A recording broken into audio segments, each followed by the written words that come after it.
जय हिंद दोस्तों, आप सबों को ऑनलाइन टारगेट मैथ चैनल पर स्वागत करता हूं। आज आप सबों के बीच मैं विटामिन से जो क्वेश्चन सभी कंपटीशन एग्जाम में पूछे जाते हैं तो टॉप 25 क्वेश्चन आप सबों के बीच लेकर के आए जो खासकर एग्जाम में पूछे जाते हैं उस व्यू की दृष्टि से। और जितने भी क्वेश्चन मैं आप सबों को बताऊँगा ये सारा क्वेश्चन आपको एग्जाम में पूछा गया है और आगामी आने वाले एग्जाम में भी पूछे जाएंगे। तो सबसे पहले मैं विटामिन के बारे में जान लेता हूँ विटामिन क्या है। तो सबसे पहले है विटामिन के बारे में किसने बतलाया था। सबसे पहले विटामिन के बारे में किसने बताया था तो विटामिन के बारे में बताया था लुनिन नामक वैज्ञानिक ने सन 1881 ईस्वी में। विटामिन के बारे में यदि पूछा जाए किसने बताया तो लुनिन नामक वैज्ञानिक ने बताया था 1881 में। अब है विटामिन का थ्योरी किसने दिया था, यानी विटामिन थ्योरी किसने दिया था या विटामिन सिद्धांत किसने दिया था। तो विटामिन सिद्धांत दिया था आपको हॉपकिंस साहब। किसने दिया था? हॉपकिंस, ये वैज्ञानिक है, इन्होंने क्या किया था? विटामिन का सिद्धांत दिया था। अब विटामिन का खोज किसने किया था? तीन तरीका से क्वेश्चन पूछा जाता है। विटामिन के बारे में किसने बताया तो लुलिन साहब ने बताया 1881 में। विटामिन का सिद्धांत किसने दिया तो हॉपकिंस साहब ने दिया। और विटामिन का खोज किसने किया तो विटामिन का खोज किया है आपको फंक साहब ने। विटामिन का खोज किसने किया है? फंक साहब ने। अब होता है कि विटामिन को हम लोग दो भागों में बांटे हैं। विटामिन को कितने भागों में बांटा जाता है? दो भागों में। एक होता है जल में घुलनशील विटामिन और एक होता है वसा में घुलनशील विटामिन। तो जल में घुलनशील विटामिन कौन कौन होगा तो बी और सी जो विटामिन होगा वो आपको जल में घुल जाएगा। और उसके बाद होता है वसा में घुलनशील विटामिन। तो वसा में कौन कौन घुलेगा तो याद रखना है एडेक। हार्ट अटैक एक बीमारी होता है तो एडेक याद रखना है। एडेक जो होता है ना वो आपको वसा में घुल जाएगा। एडेक में कौन आएगा? ADEK। तो एक साथ एडेक याद रखना है। वसा में घुलनशील विटामिन कौन सा होगा तो एडेक होगा। अब होता क्वेश्चन पूछा जाता है कि एडेक मतलब ADEK। एडेक विटामिन हमारे शरीर में जो होता है ना संग्रह होता है, स्टोर होता है। क्वेश्चन पूछा गया है एग्जाम में कि हमारे शरीर में कौन कौन सा विटामिन जो है ना स्टोर होता है। तो कौन होता है? A होता है, D होता है, E होता है और K होता है। तो याद रखना है एडेक विटामिन हमारे शरीर में क्या हो जाएगा? स्टोर हो जाता है। उसके बाद है विटामिन बी और सी। विटामिन बी और सी जो होता है ना वो जो है ना यूरिन के माध्यम से हमारे शरीर से बाहर निकलते हैं। यूरिन मतलब मूत्र के माध्यम से जो है ना विटामिन बी और सी जो हमारे शरीर से बाहर निकल जाते हैं। और एग्जाम में ये भी क्वेश्चन पूछा गया है विटामिन बी और सी जो विटामिन जो होता है हमारे शरीर में किस रूप से बाहर आते हैं तो यूरिन के माध्यम से या मूत्र के माध्यम से बाहर आ जाते हैं। अब आपको विटामिन ए के बारे में, विटामिन ए का रासायनिक नाम क्या है कई बार एग्जाम में पूछा गया है। केमिकल नाम क्या होता है विटामिन ए का तो विटामिन ए का केमिकल नाम है रेटिनॉल। क्या नाम है? रेटिनॉल के नाम से जाना जाता है विटामिन ए को। अब आपको कि विटामिन ए की कमी से कौन सा बीमारी होगा तो विटामिन ए की कमी से जो बीमारी होगा सबसे खतरनाक बीमारी जो है वो आपको रतौंधी होता है। रतौंधी बीमारी में क्या होगा? आपको दिखाई नहीं देगा। तो विटामिन ए की कमी से सबसे खतरनाक बीमारी क्या होगा? रतौंधी होगा। अब क्या है, इस बीमारी से बचने के लिए विटामिन ए हमारे शरीर में भरपूर मात्रा में रहे इसके लिए हमको क्या लेना चाहिए तो सबसे इसका अच्छा स्रोत है गाजर। आप यदि गाजर खाइएगा ना तो विटामिन ए का कमी नहीं होगा। और आप लोग को जो है उसके बाद जैसे साग हो गया, जैसे मेथी का साग हो गया, उसके बाद हो गया सरसों का साग हो गया। तो साग जितना भी हरी पत्ती वाली होगी वो सब यदि आप खाइएगा तो विटामिन ए की कमी हम नहीं होगा। और विटामिन ए कहा जाता है कि हमारे आँखों के लिए सबसे अच्छा होता है। तो आप लोग गाजर उजर खाइए, विटामिन ए का कमी कभी नहीं होगा। उसके बाद है जीरोप्थेलेमिया बीमारी, ये भी विटामिन ए की कमी से ही होगा। जीरोप्थेलिया जब बीमारी होगा ना इस बीमारी में क्या होगा कि आंखें जो है ना लाल हो जाती है और आंखों में जो इचिंग आता है। इचिंग मतलब हम लोग आँख को जो है मलते रहते हैं और मलते रगड़ते रगड़ते क्या होगा आँखों की इसकी सेल्स सब जो है डैमेज हो जाती है और कभी कभी हो सकता है आँख से जो है ब्लड भी आ सकता है। तो उस बीमारी को क्या कहते हैं? जीरोप्थेलेमिया। किसकी कमी से होगा? विटामिन ए की कमी से। इससे का भी स्रोत क्या होगा? आप गाजर उजर खाइए, पका पपीता खाइए, हरी साग सब्जी खाइए तो उससे क्या होगा? आपको विटामिन ए का कभी कमी नहीं होगा। तो कौन सा बीमारी बताया है विटामिन ए की कमी से?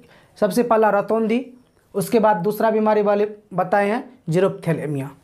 उसके बाद होता है मदर मिल्क। मदर मिल्क का अर्थ होता है माँ के दूध में कौन सा विटामिन नहीं पाया जाता है। एग्जाम में पूछा गया है कि माँ के दूध में कौन सा विटामिन नहीं पाया जाता है, तो माँ के दूध में विटामिन जो है ना आपको ए और सी नहीं पाया जाता है। कौन कौन? ए और सी विटामिन जो आपको माँ के दूध में नहीं होगा। उसके बाद है विटामिन ए जो होता है WBC के निर्माण में सहायक होता है।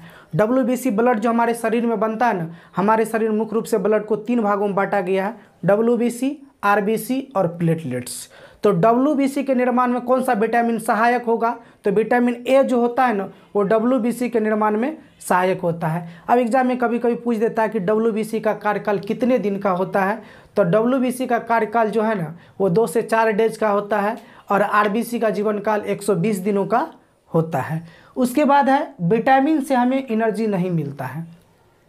ये एग्जाम में कई बार क्वेश्चन पूछा गया कि विटामिन से हमें एनर्जी मिलता है कि नहीं मिलता है, तो याद रखना है विटामिन ए से एनर्जी कभी नहीं मिलता है। तो विटामिन ए से क्या मिलता है? तो विटामिन से एनर्जी नहीं मिलता है। और विटामिन से क्या मिलेगा? तो बीमारियों से बचने के लिए हम लोग विटामिन खाते हैं। हमारे शरीर में जो अनेक तरह की बीमारियां होती है उन सबों से बचने के लिए हम लोग विटामिन खाते हैं। गाजर खाते हैं, दूध खाते हैं, दही खाते हैं, छाछ खाते हैं।